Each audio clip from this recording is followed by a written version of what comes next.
Hello students, my self Ashok Kumar. और ये जो वीडियो है क्लास 12 के लिए है। फिजिक्स जो सब्जेक्ट है उसका ये वीडियो आपके लिए है। और फिजिक्स में तो अपना चैप्टर चल रहा है, वो चल रहा है न्यूक्लियर फिजिक्स। ठीक है, न्यूक्लियर फिजिक्स मैंने आपको बताया था मोस्ट इंपोर्टेंट है, बहुत इंटरेस्टिंग है। अगर आप इसको ध्यान से पढ़ेंगे तो जैसे जैसे चैप्टर आगे बढ़ेगा वैसे वैसे आप में इंटरेस्ट बहुत ज्यादा डेवलप होगा। पुरानी वीडियो आप देखते रहिए, जो दोनों चैप्टर आपने कंप्लीट हो चुके हैं उनको भी आप देखते रहिए। वो अगर आपको अच्छे लगे तो आप उनको लाइक कीजिए, ठीक है। आप अपने फ्रेंड्स के साथ उनको शेयर कीजिए। और जिन फ्रेंड्स ने आपका चैनल सब्सक्राइब नहीं किया है तो उनको भी बोलिए कि चैनल को सब्सक्राइब करें और वीडियो को बिल्कुल ध्यान से देखें। स्टार्ट से लेकर एंड तक आप अगर वीडियो को ध्यान से देखेंगे तो आपको कुछ चीजें जो मैं बोर्ड पे नहीं लिख पाता, जो मैं वर्बली बता पाता हूँ, वो आपको क्या होगा सुनने को मिलेगी। आप उनको तुरंत नोट डाउन कर लीजिए, ठीक है। कई बार क्या होता है बोर्ड में जो छोटे क्वेश्चन आते हैं वो उन जो हम वर्बल चीजें बोलते हैं उन्हीं में से कई बार क्वेश्चन पुट कर लिए जाते हैं, तो आपको बिल्कुल ध्यान से देखना है। लास्ट वीडियो में जो अपन ने एंड किया था वो क्या था, अपने मास डिफेक्ट से। तो अपन उस टॉपिक से हल्का सा स्टार्ट करते हैं। जो अपन ने देखा था मास डिफेक्ट, ठीक है। मास डिफेक्ट क्या बताया था अपन ने कि जो भी अपने पास में एक्चुअल मास वैल्यू होती है, किसी भी एटम की जो एक्चुअल मास होता है वो क्या होता है, थ्योरेटिकल मास से थोड़ा सा कम होता है।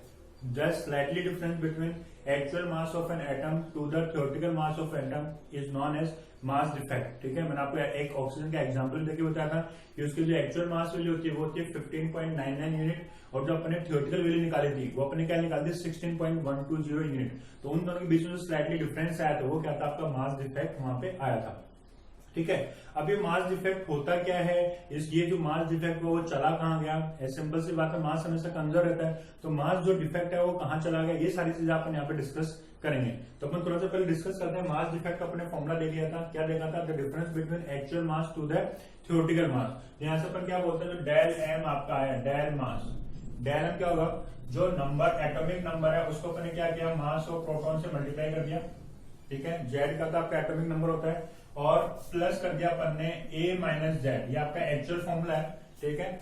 ए क्या होता है आपका एटॉमिक मास। अगर आपने एटॉमिक मास में से क्या किया, एटॉमिक नंबर को माइनस कर दिया तो क्या होगा, नंबर ऑफ न्यूट्रॉन्स आ जाएंगे, और इसको आपने मल्टीप्लाई कर दिया किससे, मास ऑफ न्यूट्रॉन्स है। तो ये तो क्या होगा बेटा, आपका थ्योरेटिकल मास आ गया। इसमें से अगर आपने क्या किया, इसमें से आपने अगर उसके एक्चुअल मास को माइनस कर दिया तो ये क्या होता है, आपका मास डिफरेंस आता है, ठीक है।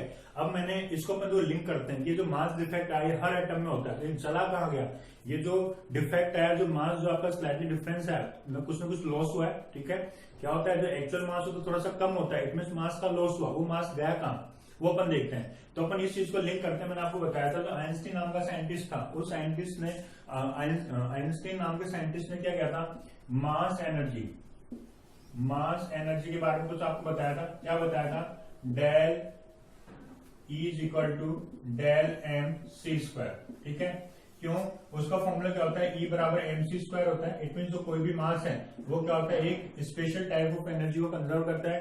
तो जो यहाँ पे मास डिफेक्ट आया वो भी क्या होगा, एनर्जी में कन्वर्ट हो जाएगा। ध्यान दीजिए स्टूडेंट, यहाँ पे क्या होगा, ये जो डेल एम है ये क्या है, मास डिफेक्ट है, ये भी क्या होगा, एक एनर्जी में कन्वर्ट हो जाएगा। तो ये जिस एनर्जी में कन्वर्ट होता है वो किस काम में आती है, वो कैसे काम में, तो अपन देखते हैं। तो यहाँ से अपना जो टॉपिक आता है वो आता है न्यूक्लियर बाइंडिंग एनर्जी, ठीक है। तो आज अपने वीडियो का जो टॉपिक वो स्टार्ट करते हैं, न्यूक्लियर बाइंडिंग एनर्जी। ये दोनों मैं आपको टॉपिक बता चुका हूँ लास्ट वीडियो में, आप उनको देख लेना, इनको आप अच्छे से मैंने एक्सप्लेन किया था। आज अपना टॉपिक है न्यूक्लियर बाइंडिंग एनर्जी। इसको अपन डिनोट करेंगे बेटा ईबी से, किससे डिनोट करेंगे, ईबी से। तो what is nuclear binding energy, तो न्यूक्लियर मतलब न्यूक्लियस, बाइंडिंग मतलब बाइंड करना, उनको बांध के रखना, एनर्जी मतलब एनर्जी, आप समझते हैं। तो अपन इस वर्ड से अपन क्या बोल सकते हैं, the energy required to bind an nucleus, या फिर अपने बोल सकते हैं न्यूक्लियस को टुगेदर बाइंड अप करने के लिए जो एनर्जी अपने को चाहिए होती है वो क्या होती है, न्यूक्लियर बाइंडिंग एनर्जी होती है। तो यहां से अपन बोल सकते हैं what is nuclear binding energy, तो nuclear binding energy is the energy which is required to bind up the nucleus together in the nucleus. Nucleus में न्यूक्लियस को बाइंड करने के लिए, साथ साथ रखने के लिए जो एनर्जी की रिक्वायरमेंट होती है वो कौन सी होती है, न्यूक्लियर बाइंडिंग एनर्जी होती है। अब ऐसा क्यों होता है, तो अपन देखते हैं। अपन ने देखा था कि सपोज दैट किसी भी एटम की न्यूक्लियस है, ठीक है। इस न्यूक्लियस में क्या होंगे बेटा, न्यूट्रॉन्स होंगे और प्रोटॉन्स होंगे। तो न्यूट्रॉन्स के बीच में मैंने आपको बताया था कौन सा फोर्स लगता है, ग्रेविटेशनल फोर्स लगता है, ठीक है। और प्रोटॉन्स के बीच में कौन सा लगता है बेटा, आपका स्ट्रॉन्ग न्यूक्लियर फोर्स। कौन सा लगता है, स्ट्रॉन्ग न्यूक्लियर फोर्स, जो क्या करता है, प्रोटॉन के बीच में जो रिपल्सन होता है, ठीक है, उसको क्या करता है, उसको डीएक्टिवेट कर देता है, एक तरीके से अपन ये कह सकते हैं, और उसको मतलब डीएक्टिवेट करके क्या करता है, प्रोटॉन प्रोटॉन को पास में जाता है और वो बाइंड अप हो जाते हैं। बट इन दोनों न्यूट्रॉन्स और प्रोटॉन्स को कंबाइनली इस न्यूक्लियस में बाइंड करने के लिए, इस न्यूक्लियस में रोके रखने के लिए आपको एक एनर्जी की जरूरत होती है, और वो क्या होती है, आपकी न्यूक्लियर बाइंडिंग एनर्जी होती है। अब ये न्यूक्लियर बाइंडिंग एनर्जी मिलेगी कहां से, जो भी मास डिफेक्ट आया, एक्चुअल में क्या होगा, जो नंबर ऑफ न्यूट्रॉन्स और नंबर ऑफ प्रोटॉन्स जो आपके पास में मास आएगा, उसमें से कुछ मास का लॉस हो जाएगा, और वो मास का लॉस कहां होगा, उस एस एनर्जी में कन्वर्ट हो जाएगा according to special relativity theorem of Einstein. ठीक है, तो जो मास डिफेक्ट हुआ था वो किस में कन्वर्ट हो गया, वो किस में कन्वर्ट हो गया, वो एक टाइप की एनर्जी में कन्वर्ट हो गया, और किस काम में आएगी, वो न्यूक्लियस को बाइंड अप करने के लिए काम में आएगी, न्यूक्लियस में बाइंड अप करने के लिए काम में आएगी। ठीक है, तो अपन ये बोल सकते हैं, जो न्यूक्लियर बाइंडिंग एनर्जी है, ये ईबी बेसिकली क्या होगा, इस वाले फॉर्मूले से अपन इसको देख सकते हैं कि डेल एम एमसी स्क्वायर, या आपके पास जो है एनर्जी यहाँ पे आ जाएगी। अब यहाँ पे अपने पास आता है, एक चीज आती है nuclear binding energy, nuclear binding energy per nucleon.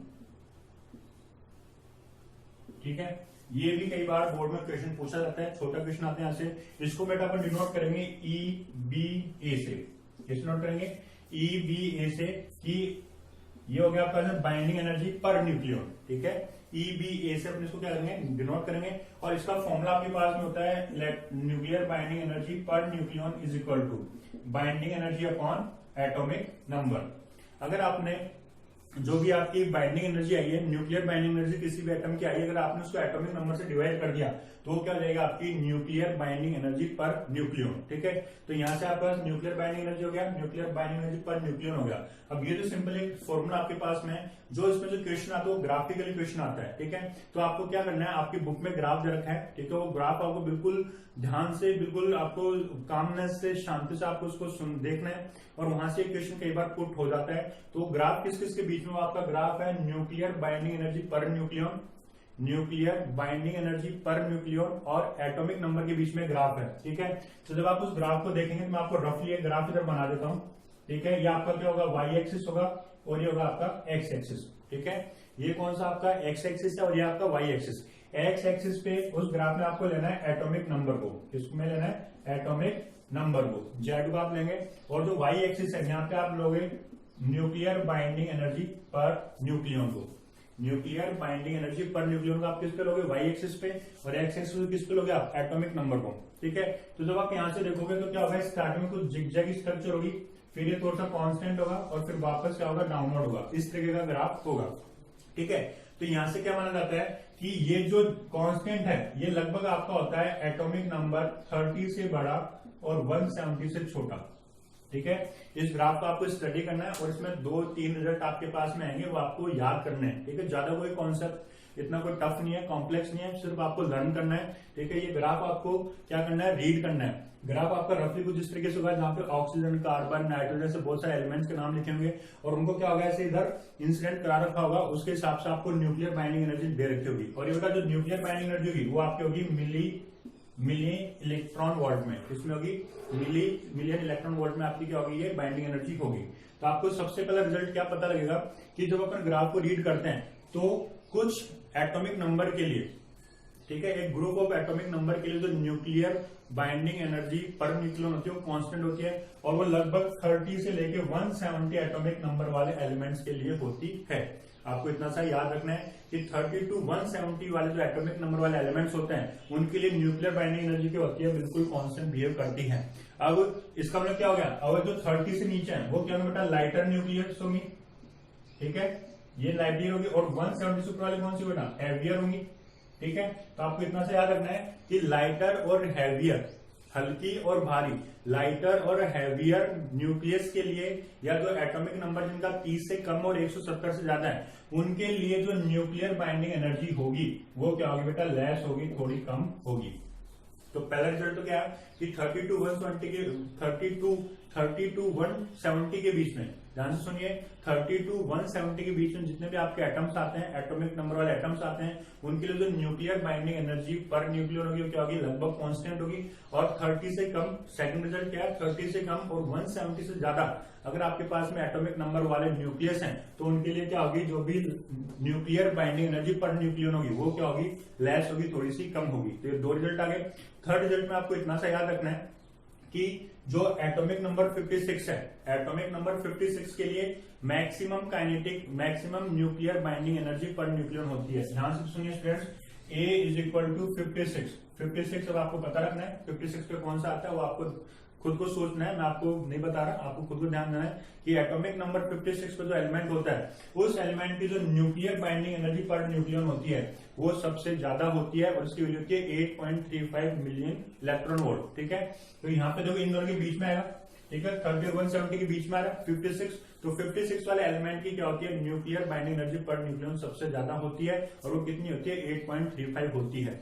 दूसरा अपन देखेंगे कि जो लाइटर है, लाइटर या हेवी न्यूक्लियस में से सबसे कम न्यूक्लियर बाइंडिंग एनर्जी किसकी होगी, मैक्सिमम आपको याद रखना है A इज इक्वल टू 56 के लिए होती है, कितनी होती है, 8.36 होती है। और दूसरा अपन देखेंगे जो सबसे कम nuclear binding energy per nucleon होती है वो होती है आपकी एटॉमिक नंबर 236 के लिए, 236 के लिए होती है और उसकी वैल्यू जो आपके पास होती है वो होती है 7.43 मिलियन इलेक्ट्रॉन वोल्ट। ये आपको जब आपने बुक देखोगे तो उसमें भी आपको दे रखा होगा। आपको इतना से याद रखना है कि एटॉमिक नंबर जो है 56 उसके लिए मैक्सिमम कितनी है और सबसे मिनिमम कौन सा एटॉमिक नंबर के लिए और कितनी है। तो ये 3 रिजल्ट आपको क्या करना है, इसमें से याद करने हैं। तो ये आपको मैंने आपको बताया आज न्यूक्लियर बाइंडिंग एनर्जी और nuclear binding energy per nucleon. इसके बाद जो अपना नेक्स्ट टॉपिक आता है बेटा वो आता है न्यूक्लियर फोर्स। तो इसके बाद अपन देखते हैं न्यूक्लियर फोर्स। तो अपन नेक्स्ट टॉपिक देखते हैं वो आपका है न्यूक्लियर फोर्स। कौन सा है, न्यूक्लियर फोर्स। तो न्यूक्लियर फोर्स में अपन देखते हैं न्यूक्लियर फोर्स क्या होता है। तो न्यूक्लियस में जो भी फोर्स लगते हैं, जो एटॉमिक में जो भी फोर्सेस लगते हैं वो क्या होते हैं, आपके न्यूक्लियर फोर्सेस होते हैं। तो अपन एटम को देखते हैं, तो अपन ने क्या देखा था, एटम में एक तो बेटा न्यूक्लियस और क्या होते हैं, ऑर्बिटल्स। ठीक है, न्यूक्लियस में क्या होते हैं, प्रोटॉन प्रोटॉन, और यहाँ पे क्या होते हैं, ऑर्बिटल में इलेक्ट्रॉन्स होते हैं। तो देखो जो न्यूक्लियर फोर्स होते हैं 2 टाइप के होते हैं। कितने टाइप के होते हैं, there are 2 types of nuclear forces. पहला होता है आपका SNF और दूसरा होता है WNF। एक होता है आपका स्ट्रॉन्ग न्यूक्लियर फोर्स और एक होता है वीक न्यूक्लियर फोर्स। कौन सा होता है, एक होता है आपका स्ट्रॉन्ग न्यूक्लियर फोर्स और दूसरा बेटा आपका होता है वीक न्यूक्लियर फोर्स। ठीक है, तो न्यूक्लियर फोर्स क्या होता है, जो एटम में न्यूक्लियस के थ्रू एक्सर्टेड होते हैं force, these are known as nuclear forces. The force exerted by the nucleus in the atom, these are known as nuclear forces. There are 2 types of nuclear forces. First one is strong nuclear force and second one is weak nuclear force. ठीक है, मैं आपको बार बार बता चुका हूं वैसे भी कि जो स्ट्रॉन्ग न्यूक्लियर फोर्स होता है वो क्या होता है बेटा, न्यूक्लियस में प्रोटॉन प्रोटॉन के रिपल्सन को कम करने के लिए काम में आता है। ठीक है, प्रोटॉन प्रोटॉन के बीच में क्या होगा, रिपल्सन होगा, उस रिपल्सन के अपोजिशन में कौन सा फोर्स लगता है, स्ट्रॉन्ग न्यूक्लियर फोर्स लगता है। और बेटा ये सबसे स्ट्रॉन्गेस्ट फोर्स होता है। ठीक है, अगर आपसे कंपटीशन पूछा भी जाए तो आपको इतना से याद रखना है कि सबसे स्ट्रॉन्गेस्ट फोर्स कौन सा होता है, नेचर में सबसे स्ट्रॉन्गेस्ट फोर्स कौन सा होता है, स्ट्रॉन्ग न्यूक्लियर फोर्स होता है। ये किस काम में आता है, जो न्यूक्लियस प्रोड्यूस होती है, न्यूक्लियस के जनरेशन के काम में आता है, प्रोटॉन प्रोटॉन को बाउंड करने के लिए काम में आता है। और सेकंड आपका आता है वीक न्यूक्लियर फोर्स। तो जो वीक न्यूक्लियर फोर्स का बेटा, ये जो न्यूक्लियस और ऑर्बिट्स होती हैं उनके बीच में होता है, इट मीन प्रोटॉन और इलेक्ट्रॉन्स के बीच में क्या होता है, ये अट्रैक्टिव फोर्स होता है। ठीक है, ये वीक न्यूक्लियर फोर्स, इसका मतलब ये नहीं कि बिल्कुल वीक है। ठीक है, ये आपका सेकंड नंबर पे आता है। ध्यान रखना, आपको सीरीज याद रखनी है, स्ट्रॉन्ग न्यूक्लियर फोर्स सबसे स्ट्रॉन्ग, वीक न्यूक्लियर फोर्स उससे स्ट्रॉन्ग, फिर इलेक्ट्रोस्टैटिक फोर्स इससे, और फिर आपका आता है GF ग्रेविटेशन फोर्स। सबसे स्ट्रॉन्ग कौन सा होगा, स्ट्रॉन्ग न्यूक्लियर फोर्स, दूसरा फिर उससे कम होगा वीक न्यूक्लियर फोर्स, उससे कम होगा इलेक्ट्रोस्टैटिक फोर्स, और सबसे वीक कौन सा होता है, आपका ग्रेविटेशनल फोर्स होता है। कई बार इस सीरीज में क्वेश्चन कई बार पूछे जाते हैं, कंप्यूटर में कई बार पूछ लेते हैं, इवन 12th में कई बार 1 नंबर का क्वेश्चन पूछ लेते हैं, आपको याद रखना है। तो यहाँ से 2 टाइप के न्यूक्लियर फोर्स हो गए, SNF और WNF। SNF प्रोटॉन प्रोटॉन के बीच में न्यूक्लियस फॉर्मेशन के काम में आता है। ठीक है, सबसे स्ट्रॉन्गेस्ट होता है। और ये क्या होता है, वीक न्यूक्लियर फोर्स, जो प्रोटॉन और इलेक्ट्रॉन्स होते हैं उनके बीच में अट्रैक्टिव फोर्स होता है। ये स्ट्रॉन्ग न्यूक्लियर फोर्स से तो वीक होता है, बट जो अनदर 2 फोर्सेज होते हैं उनसे क्या होता है, स्ट्रॉन्ग होता है। तो स्टूडेंट यहाँ पे जो अपना थोड़ा सा थ्योरेटिकल चैप्टर था वो फिनिश कर देते हैं अपन। अब जो मोस्ट इंपोर्टेंट और थोड़ा सा इंटरेस्टिंग आएगा वो अपन स्टार्ट करेंगे, और अब आपका चैप्टर बहुत इंटरेस्टिंग होगा, प्लस यहाँ से थोड़ा बड़ा क्वेश्चन भी आता है, और उस टॉपिक का नाम है रेडियो एक्टिविटी। ठीक है, कौन सा है? Radio activity. तो रेडियो एक्टिविटी अपन स्टार्ट करेंगे नेक्स्ट वीडियो में। ठीक है, तो आपको ध्यान रखना है। और जो मैंने आपको बताया था nuclear binding energy per nucleon, उसमें आपको याद रखना है कि A बराबर 56 बेरियम होता है। उस 56 की जो आपको एनर्जी है वो आपको याद रखनी है, और जो A बराबर 230 है जिसकी मैंने आपको मिनिमम बताई थी उसकी आपको याद रखनी है। तो आपको याद क्या रखना है? A बराबर 56 के लिए जो एनर्जी है और A बराबर 230 है। ठीक है, इसके लिए मैक्सिमम होती है और इसके लिए क्या होती है? मिनिमम होती है। ध्यान रखना 230 और 56 है, इनको आपको याद रखना है। ठीक है, होप आपको वीडियो अच्छा लगा होगा। अगर आपको अच्छा लगा तो वीडियो को लाइक कीजिए, शेयर कीजिए ज्यादा से ज्यादा, चैनल को ज्यादा से ज्यादा सब्सक्राइब कीजिए। अपन नेक्स्ट वीडियो में जो देखेंगे रेडियो एक्टिविटी, वो आपको तभी समझ में आएगा जब आप इन चीजों को कंप्लीटली कर लेंगे, क्योंकि बेसिक्स था, थ्योरेटिकल था, और अब आपका इंटरेस्ट बहुत ज्यादा आएगा क्योंकि रेडियो एक्टिविटी बहुत इंटरेस्टिंग चैप्टर है। इसके अपन डेरिवेशन करेंगे, कुछ न्यूमेरिकल्स करेंगे। ठीक है, थैंक यू फॉर वॉचिंग।